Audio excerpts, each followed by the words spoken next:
दोस्तों, इस वीडियो में हम आपको बताएंगे पाइल्स फिस्टुला फिशर अगर किसी व्यक्ति को हुआ है या फिर उसके जैसे लक्षण देखने को मिलते हैं या उनका पाइल्स फिस्टुला फिशर ठीक हो गया है तो उनको किस प्रकार के खान पान को प्रयोग में लाना है। तो बने रहेगा इस वीडियो में, हम आपको स्टेप बाय स्टेप किस प्रकार के खानों का हमें प्रयोग में लाना है ताकि उनको रिकरेंस जैसी जो प्रॉब्लम्स है यानी कि दोबारा से होने की संभावनाएं ना हो, और अगर जिनको है तो उनको ये प्रॉब्लम्स बढ़े ना, यानी कि वो लगातार कम हो। तो ऐसे खाने हमें प्रयोग में लाने हैं जो हमें लगातार अपने पाइल्स फिस्टुला फिशर जैसी जो शिकायतें हैं, जो कंप्लेंट्स हैं, इनमें लगातार इनको ठीक करने का काम करें। तो बने रहेगा इस वीडियो में। बताते हैं, हम सबसे पहले बात कर लेते हैं अनाज की। तो अनाज में हमें क्या क्या खाना है। तो अनाज में हमें गेहूं के आटे का प्रयोग कर सकते हैं और जौ का प्रयोग कर सकते हैं, साली चावल। एक सवाल बहुत ज़्यादा जो लोगों द्वारा पूछा जाता है तो उसमें कहा जाता है कि क्या पाइल्स फिस्टुला फिशर के व्यक्ति चावल का इस्तेमाल कर सकते हैं। तो जी हाँ, कर सकते हैं। उसमें खासकर साली चावल का प्रयोग करेंगे तो उसके हेल्दी बेनिफिट्स ज़्यादा मिलेंगे। अगली हम बात कर लेते हैं दालों में हम क्या क्या प्रयोग में लाएंगे।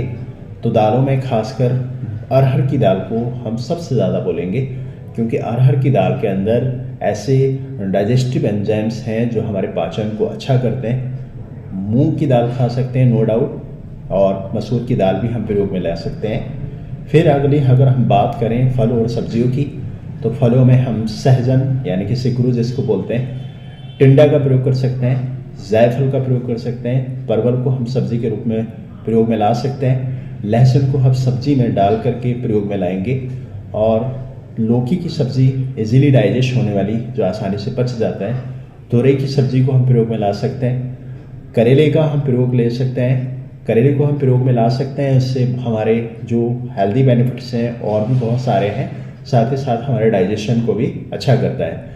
फिर अगली हम बात कर लेते हैं कद्दू। कद्दू का हम प्रयोग में ला सकते हैं। मौसमी सब्जियां जैसे चौलाई बथुआ, इसमें फाइबर्स बहुत ज़्यादा होता है, तो हमें चाहिए कि चौलाई बथुए का अगर मौसम के हिसाब से हमें इनका प्रयोग करना चाहिए। अगली हम बात कर लेते हैं फलों की। तो फ्रूट्स में आंवला, खास करके अमरूद और पपीता, इनका प्रयोग भरपूर मात्रा में करना चाहिए, क्योंकि आंवला, पपीता और अमरूद के अंदर फाइबर्स बहुत ज़्यादा होता है। हम मूली के पत्तों का भी प्रयोग कर सकते हैं, मूली का भी प्रयोग कर सकते हैं, मेथी का शाग, शूरन, फाइबर युक्त फल जितने भी हैं हम प्रयोग में ला सकते हैं। खीरा और गाजर को हम सलाद के रूप में ले सकते हैं। सेम और बीन्स को भी हम ज़रूरत के हिसाब से खा सकते हैं। अगली चीज़ों में अगर हम बात करें, अन्य चीज़ों में हमें चाहिए कि हल्का खाना लेना चाहिए, और हम अपने खाने में नमक का प्रयोग कर सकते हैं। काला नमक खास करके हम प्रयोग में ला सकते हैं, और जैसे मट्ठा कह सकते हैं, मट्ठे का भी हम प्रयोग कर सकते हैं, क्योंकि रोगाधिकार अगर बात करें अर्ज का, आयुर्वेद के हिसाब से तकरारिष्ट का प्रयोग करने के लिए बोला गया है। तो इसमें अगर नेचुरल फॉर्म में हमको मट्ठा मिल रहा है तो हमें मट्ठे का प्रयोग भी हमें लेना चाहिए। दही का भी प्रयोग कर सकते हैं, और जीरा जो हमारे डाइजेशन के लिए बहुत ही हेल्पफुल है, तो हम जीरे का प्रयोग कर सकते हैं। हल्दी का हम ले सकते हैं, हल्दी का प्रयोग ला सकते हैं। हल्दी, क्योंकि हल्दी के अंदर एंटी इन्फ्लामेटरी जो रहता है, उसको इन्फ्लामेशन को कम करने का इसकी एक प्रॉपर्टी है। सौंफ का प्रयोग कर सकते हैं जो एक लैक्सेटिव का काम करता है। पुदीना का प्रयोग कर सकते हैं, पुदीना डाइजेशन का भी अच्छा एक स्रोत है।